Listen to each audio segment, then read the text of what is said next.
तो जो नए स्वीकृत नगर सेवक है, मैं उनका स्वागत करता हूँ हमारी पार्टी की तरफ से और समाज की तरफ से। इनके आने वाले फ्यूचर के लिए मैं आपको शुभकामनाएं देता हूँ। और रही बात महापौर साहब, अभी रमजान का दूसरा रोजा है आज, और पानी का रीशेड्यूल अभी तक तैयार नहीं हुआ। रात को 3 बजे तक 4 बजे तक पानी भर रहे हैं। तकरार इतनी है सभी जगह, और मैं हरिद्वार से आता हूँ नई जिंदगी से। यहाँ पर शास्त्री नगर में, बाशापेट में रात में पानी आ रहा है। तो पहले सबसे पहले तो पानी का करना पड़ेगा आपको। भाई जो संबंधित अधिकारी है उनसे बात कीजिए कि रीशेड्यूल अभी तक क्यों तैयार नहीं हुआ, टाइम टेबल उसका रिपीट। अभी 2 महीने से न्यूज में चल रहा है।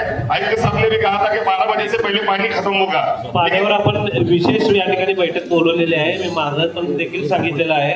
आता तुम्ही आपल्याला जे उत्पन्नाचा विषय, बिंदूचा जो विषय आणलेला आहे सभासदांनी, त्याच्यावर बोला तुम्ही। नहीं सर, सारे इम्पोर्टेंट काम है। रमजान है, रमजान में पानी के लिए हमको प्रॉब्लम हो रही है। ये किसी आस्था का सवाल है। ये हमको पानी रात भर भरते हुए रुकना नहीं है। हमको जो है इबादत करनी है, इसलिए अपने लिए पानी की बात कर रहे हैं। हा, मला माहिती आहे। याच्या आधी आपण आदेश दिलेला आहे पाण्याचा, पाणी पुरवठा वेळेत करा म्हणून। आता जे प्रस्ताव आलाय ना सभासद प्रस्ताव, त्याच्यावर बोला। त्याच्यावर बोलण्याचा बोलणार आहे बघा।